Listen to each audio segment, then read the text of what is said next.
So we did derivatives. That's what you've been doing.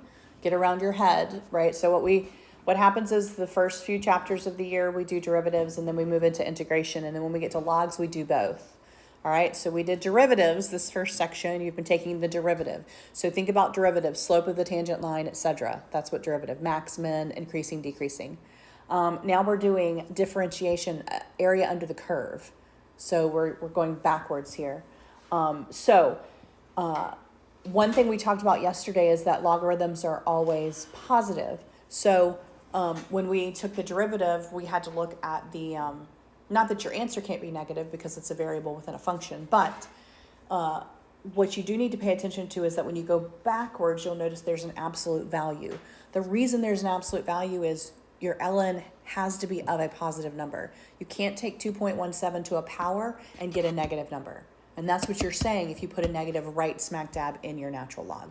So natural logs, when you take the antiderivative, always have an absolute value around them. Now, it does not mean that the variable within the function could not be negative. What it means is the entire function that you're taking the natural log of must be positive for it to work because it's 2.17.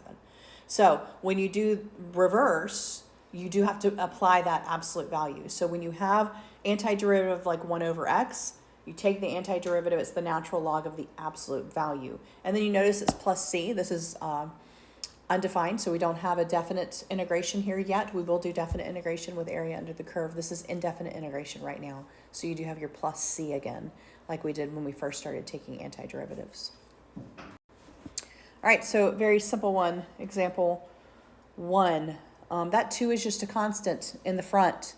So when you look at this particular one, you can just pull that 2 out, and we have 1 over x dx. The antiderivative of 1 over x is the natural log of the absolute value of x, and then you have plus c, and that 2 just goes in front because it's a coefficient. Now, here's the deal. It is a log, so I can condense it. Where can that 2 go? As the exponent. Once you have x squared, do you still need the absolute value? No, anything squared is positive. Your absolute value can go away at that point. If you take it to a power, that would make it positive. Now, if I took it to the third power, I would still need an absolute value. Okay, but because it's squared, I don't need one, and so that would be my answer here. Natural log of x squared plus c. So if I were to derive this, I would say the ln part would be 2x over x squared, which would reduce to 2 over x. The c would vanish because it's a constant. So I would get 2 over x, which is exactly what I started with. So for this one, we still run into the same problem because this is something to the first power. This is 4x minus 1 to the first power, so this is going to be a natural log. What we have here, though, is the fact that you have to consider the derivative of this function, 4x minus 1. So using like a u substitution here, you would see that you're going to have something you need to get rid of, which happens to be that 4. So going back to u substitution, if I said, well, my u is my 4x minus 1, my du is 4 dx, I need a 1 dx. So I'm going to say 1/4 du equals my 1 dx, which is what I needed, that 1 right here. And so when I do my u substitution here, you can see that you have a 1/4 that's going to come into play. 1 over u du. And then, of course, that's going to be 1/4 natural log, absolute value of u plus c. And then you're going to want to plug this u back in. So your final answer is going to be 1/4 natural log of the absolute value of 4x minus 1 plus c. Also, this says find the area of the region bounded by the graph of y equals x over x squared plus 1, the x-axis and the line x equals 3. So basically what they're saying is definite integration, area under the curve from 0 to 3. From 0 to 3. And so then we have something that looks like this. Area under the curve, that's integration. The function that they gave me, and then 0 to 3. is where they're giving it to me. All right. From 0 to 3. You start at 0 because it has to be positive numbers. This is also going to require u substitution. My u is my more complicated guy, x squared plus 1. My du would be 2x dx. I need just an x dx. So I'm going to say 1/2 du is going to give me that x dx that I need. And so you can do this two ways. You can change your boundaries and then you won't have to re-plug in, right? So if I change my boundaries, my 0 when I plug it in here would move to 1. 0 squared plus 1 is 1. My 3 when I plug it in here, 3 squared plus 1 is 10. And so if you do that, you don't have to go back and plug it back in. I'm going to have 1/2 on the outside, and I'm going to have just 1 over u du here. Now, if you leave it the 0 to 3 and you plug it back in, you're still going to get the same answers because you're going to have to just calculate that new boundary on the inside. I'll show you both ways. All right, when I actually take this derivative, I get 1/2 ln of the absolute value of u, right? And I'm going from 1 to 10. So that's going to be 1/2 the natural log of 10 minus the natural log of 1. We'll talk about that. What is the natural log of 1?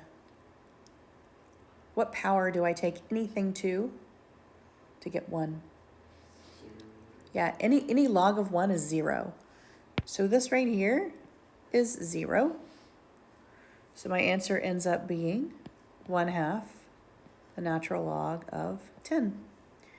And then they want an actual answer, so you actually need to calculate that with your calculator. 1/2 times the natural log of 10, and they rounded it to 4 decimal places, 1.151. Now, if you did not change your boundaries, then when you got to this point right here, 1/2 ln, you'd have to go back and substitute your u, bx squared plus 1, from 0 to 3, right? And then you would end up having this when you plugged it in. Plug in a 3, you get natural log of 10. Plug in a 0, you get natural log of 1. So either way, you're going to get the same answer. We have used u substitution, but there are times when you can just see it's going to work out. All right? For this first one, the numerator is the exact derivative of the denominator. The denominator is x cubed plus x. The numerator is 3x squared plus 1. Numerator is the exact derivative of the denominator. So I don't really have to worry about u substitution. I can go straight to my antiderivative, natural log of the absolute value of this guy. They are the same, right? So if I took that derivative, I would get that exact thing. The derivative of this would be 3x squared plus 1 over the original function x cubed plus x. So these are exact. Same thing over here. What's the derivative of tangent? Secant squared. So I can go straight to my derivative. I don't have to worry about u substitution. If you can see it, you can go right to it. Even if you can see what needs to be pulled out. Even if you can see it's exact except it's multiplied by 4, then it's just going to be your natural log times 1/4. You're going to just get rid of it. This one right here, we have that happening. Here, I have x squared plus 2x on the bottom. The derivative would be 2x plus 2, right? So I have an extra 2 if I take that derivative. A 2x plus 2 would be my derivative. I know I'm going to have to pull a 2 out by division, which means multiply by what? 1/2. So this one's going to work out to be just your 1/2 times your natural log of the x squared plus 2x. plus c. Now, if you want to do u substitution, you can. You're welcome to do it. But if you can visually see what's going to happen, then you can just go straight to the multiplication by the fraction. Look at this last one. What is the derivative of my denominator? 3. What do I need it to be? How do I make 3 a 1 by multiplication? 1/3. So I'm just going to go straight to this. 1/3 natural log of the 3x plus 2 plus c. So you can use the shortcut here. I thought there was a shortcut, and then I was like, I'm gonna mess it up if I do the shortcut. Or you can use u substitution. Here's the deal. If your numerator has a degree that is equal to or greater than the denominator, all right? So your numerator is equal to or greater than the denominator, you're going to have to divide first, all right? This is true, actually, even without natural logs. So you do have to do long division, for all those who don't recall. Divided by, he goes on the outside, numerator goes on the inside. Right? Doing this in algebra 2 right now. X squared times what equals x squared? That's just a 1. So we get x squared plus 1. We are subtracting. So subtract those two. These cancel, and you're left with just x. So that's my remainder, because that's just going to be x over x squared plus 1. So now I have the integration of 1 plus x over x squared plus 1 dx. You can separate those, by the way. So you can say the integration of 1 dx plus the integration of x over x squared plus 1 dx. And then you just take the derivative, antiderivative. What's the antiderivative of a constant? X. Yeah, just the constant times 1. So in this case, it would be x. On this second part, what's the derivative of my denominator? What's the derivative of this? 2x. What do I need it to be? Just x. So what do I need to multiply it by? 1/2, right? So my derivative is 2x. I need it to be the x, so it needs to be multiplied by 1/2. So this is going to be 1/2 natural log the absolute value of x squared plus 1. And then you need to add your c at the end there. So when we set this particular one up, we're going to do u substitution here. However, when we do the du part, the problem is we still have an x that's unaccounted for. The 2 is easy. The 2 is just a coefficient. He can go on the outside of that integration. But for that x, we're going to have to use our u here to solve for x. And so x is going to equal u minus 1. Right? And so we need 2x. So that's just going to be 2 u minus 1 to equal our 2x. And now we have all the pieces that we need. And so if I were to pull all my pieces, I'm going to actually put my 2 out here. My x, well, that's my u minus 1. And my x plus 1, that is my u squared. And I have my du. All right? Now, this is very much like one of yours from homework, where you had to use division. You can just split it up. So I can just say u over u squared minus 1 over u squared du. And of course that simplifies to 1 over u minus 1 over u squared du. So far so good. Now, this guy right here can be written as u to the negative 2, right? This one is going to create a natural log, right? U to the first power in the denominator is going to create a natural log. Any other power in the denominator does not, right? The reason the denominator of 1 is because if you add 1 to -1, you get a 0, and we have a problem. But any other one, so the u squared, u to the -2 is going to be fine. We can just do a regular integration there. So I have my 2. I have the natural log of the absolute value of u for that guy. For this one, I'm just going to add 1. -2 plus 1 is -1. And then I divide by that, which gives me a -1. So that actually changed this to be positive. And then 1 over u to the -1. Plus c. All right. And then I have to go back and use this substitution. I have to plug that in for all my u's. And they actually went ahead and distributed that 2 as well. So we have 2 natural log, and instead of u, I'm going to write x plus 1 plus, and distribute that 2. I get 2 over, and instead of u, I'm going to say x plus 1, and then plus c. Did you say that it was? And so what you want to do is you want to recognize it. Like on homework, you had to use your log for the first three, I think. And then the last one, you didn't have to. It was just to the -1/2 power, right? And so you need to be able to have them mixed together and not always assume it's going to be the same one every time. You need to recognize what you need at the time. And there are within that kind of sub things that goes on, like use substitution and division if you need to, and rewriting if you need to. But that's all part of it. Find an integration formula that resembles all or part of the integram, and by trial and error, find a choice view that will make the integram conform to the formula. So with use substitution, you typically are going to pick your most difficult one.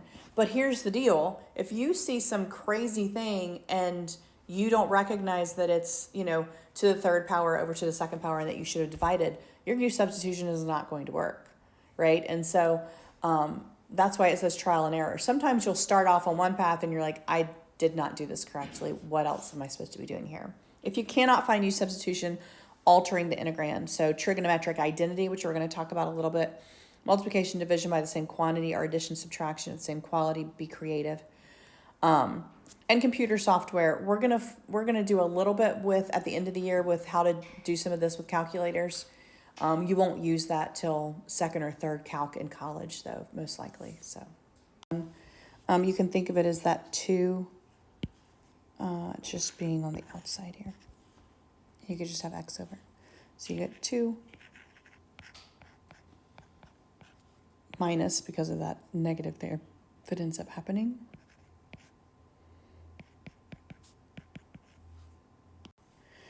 All right, so if we write it like that with your 2, you have x over x minus 1 squared dx. Using u substitution, u would be x minus 1.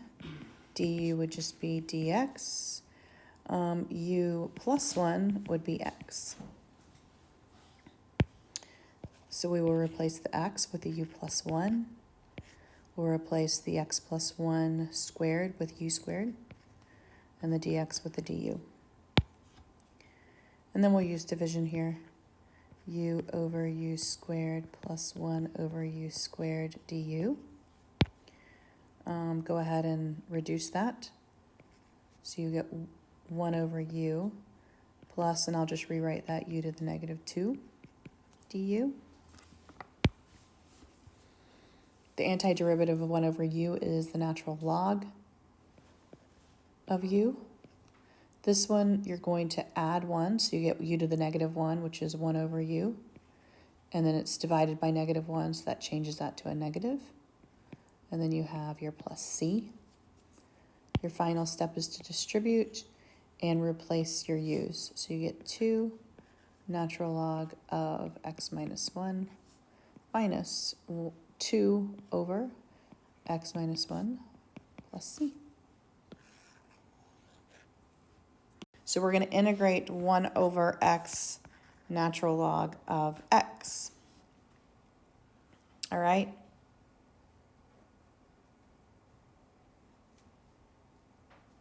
So, u substitution here. If I have u equal to the natural log of x, what is my du? What's my derivative of natural log? That's antiderivative. What's, hold go on. the other way. What's the derivative of natural log? X. 1 over x, right? Over X. So the derivative of the function over the function. In this case, 1 over x. Lo and behold, I have 1 over x, right? Yes. So I have 1 over x here. That's my derivative. So my du replaces these guys right here, and my u replaces this. So I just, when I replace that, I just have 1 over u du. So you don't need to have the dx for the derivative of u? And I just didn't write it, you're correct. Dx, right? So I have everything that I need to substitute. It's just right there. It just looks daunting. And so we know my antiderivative here. What's the antiderivative of 1 over u? The absolute value. Yeah, natural log of the absolute value of u plus c. And then I'm just going to put my u back in. My u was the ln of x. So my final answer here, while it looks strange, is natural log of the absolute value, the natural log of x plus c.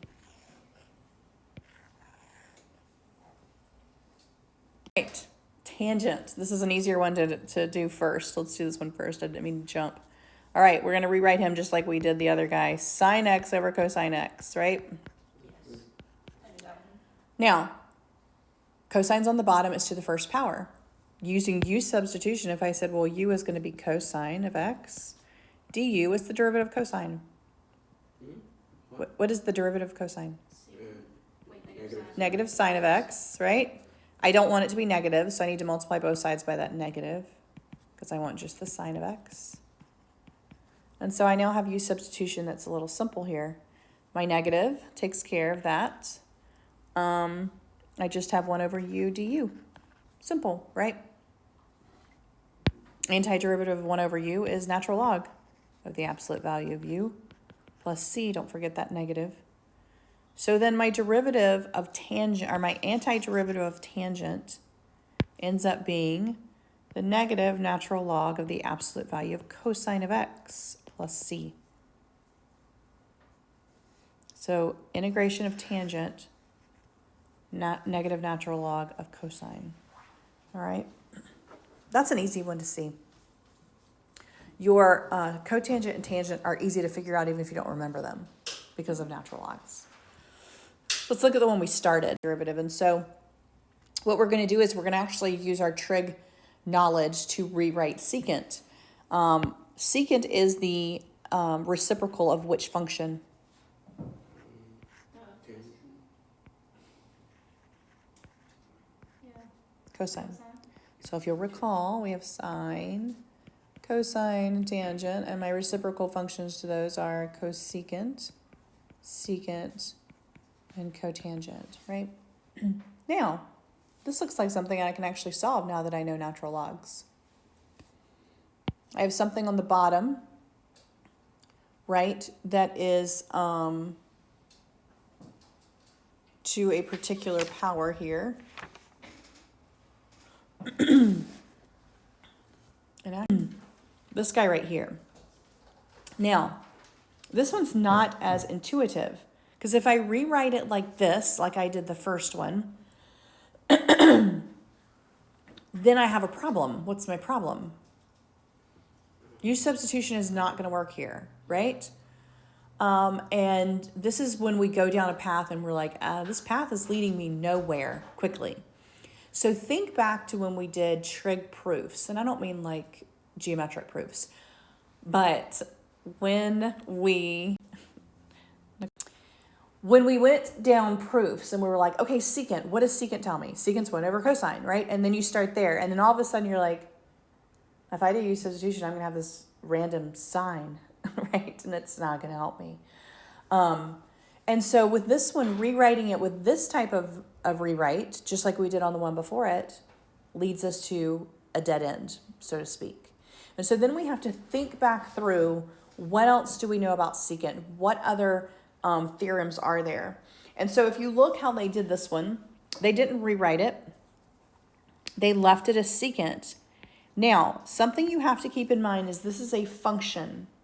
So you can do whatever to this function that you could do if you were just doing functions in pre-cal. Like if I multiply a function in pre-cal by 2 over 2, have I changed my function? No, because 2 over 2 is 1, right? And so this is what they actually do. This is the process that they do here. They multiply it by secant plus tangent. Now, I will say, this is mostly the proof for secant. What I would advise for your 6 major trig functions is that you memorize them. Memorize the antiderivative. Because we're going to walk through how they did this. You will not go back and think to do this for secant. You might for tangent and cotangent, right? But for secant and cosecant, where you have this leftover that's not going to help you, this is not the process that you're necessarily going to think. But here's the process that we go through. So we multiply it by secant plus tangent.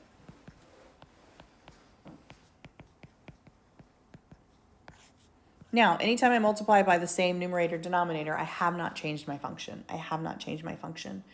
We're going to distribute that secant. So we're going to say, all right, I have secant squared x plus secant x tangent x over secant x plus tangent of x. All right? dx. Now, my u is going to be my denominator here. All right? So my u substitution now is going to be secant x plus tangent of x, my denominator. Now, what's the derivative here? What's the derivative of secant? Derivative of secant? Don't point at me. Hold on. Secant tangent. There we go. And what's the derivative of tangent? I mean, derivative of tangent, not anti. Tangent, hold on. Secant squared. There we go. Yeah. Now, look what we have. Secant squared plus secant tangent. My numerator is exactly my du. What? That's what I need it to be. So I just have 1 over u, du, as my substitution. Which means that's an easy antiderivative, natural log of the absolute value of u plus c. And then I need to replace, of course, my u. So my antiderivative then of secant is the natural log of the absolute value of secant x plus tangent x plus c. And so for these, I would say memorize them. You can get to them. We just got to both a tangent and to a secant. We already knew sine and cosine. The antiderivative of sine is negative cosine. The antiderivative of cosine is sine. You know those go back and forth. Tangent we just proved, negative natural log of cosine. Cotangent is the positive natural log of sine. So you can kind of see the pattern there. Secant we just proved, natural log of secant plus tangent. Cosecant, negative natural log of cosecant plus cotangent. So tangent and cotangent you may be able to walk through. Secant and cosecant you might stumble on if you don't memorize them, because those proofs are a little more difficult. So this one's fairly simple, right? You have 2x. If that was your u substitution, then your derivative would be 2, and we don't want a 2. So we have to multiply by 1/2. So we have a 1/2 that's going to be brought out here, right? So if my u is 2x, my du would be 2 dx. I don't have a 2 dx, so I had to multiply by 1/2. So 1/2 du equals dx. You might not even have to go through all this process, but so you have the cosecant of u du. We know the cosecant of u because we have it memorized now. So we have 1/2 times the negative natural log of the cosecant of u plus the cotangent of u plus c. That's absolute value. And we just plug it back in. Plug in my 2x to here.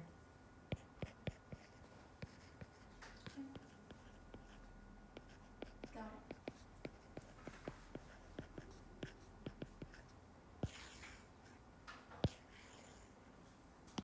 All right, so we come up to this problem, evaluate from 0 to pi over 4 of the square root of 1 plus tangent squared x of dx. The first thing we're going to look at is what is 1 plus tangent squared? 1 plus tangent squared is one of our identities. It's actually one of our Pythagorean identities that we should know. 1 plus the tangent squared is what? Sine. They're in the back of your book, by the way. Cotangent. Secant squared. The square root of secant squared, just algebraically, what is the square root of secant squared? It's just secant.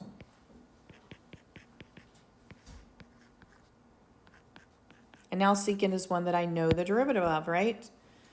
My secant is my natural log, the absolute value of secant of x plus tangent of x. All right, and this is not a plus c, because I actually have a definite integration here. I'm going from 0 to pi over 4, which means I need to plug in pi over 4 to the secant and the tangent. And I subtract the 0. I'm running out of room.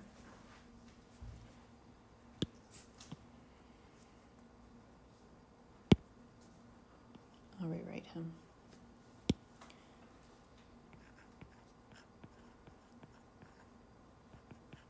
And then, of course, I go back to my unit circle knowledge, which is forever ingrained in my brain. All right. Secant of pi over 4. Now, secant is your reciprocal of your cosine. If you recall, pi over 4 was a nice, easy one. Square root of 2 over 2 for both of them, right? But it's the reciprocal. So it's 2 over the square root of 2, which means you multiply the top and bottom by the square root of 2, and your 2's actually cancel. So this guy is just the square root of 2. Tangent was a beautiful one for pi over 4 because sine and cosine are the same thing. So tangent is just 1.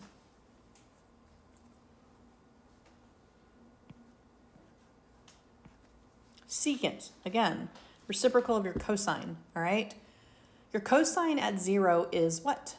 1. So the reciprocal of that is just, -1? no, it's just 1, just 1. And then tangent of 0. Tangent of 0 is sine over cosine. What is, there we go. So it is 0. So we end up with the natural log of square root of 2 plus 1 minus the natural log of 1. All right. Natural log of 1. E to what power equals 1? This guy is 0. This guy you need to plug into your calculator, and they rounded to the nearest 10,000th, so 0.8814. And if they had it exact, they would have left it just like this, natural log of square root of 2 plus 1. But Do you want us to leave it like that? Or the term average value, you did 1 over b minus a, and then did the integration of the function. So we had like 1 over b minus a, and then we had the integration of the f of x dx. In this case, it says find the average value of f of x equals tangent of x on the interval 0 to pi over 4. All right. So we're going to say 1 over pi over 4 minus 0 for the integral tangent of x dx. 1 over pi over 4 is just 4 over pi, obviously. So this is just 4 over pi. And then the integration of tangent, we now know, is the negative natural log of the absolute value of cosecant of x. And we're doing that from 0 to pi over 4. And you can pull out that negative if you want to. He can be pulled out here. And then we have the natural log of cosine of pi over 4. Well, we know cosine of pi over 4, that's square root of 2 over 2. Minus the natural log of cosine of 0. We already know cosine of 0 is just 1. Natural log of 1 is just 0. So this second part over here zeroes out.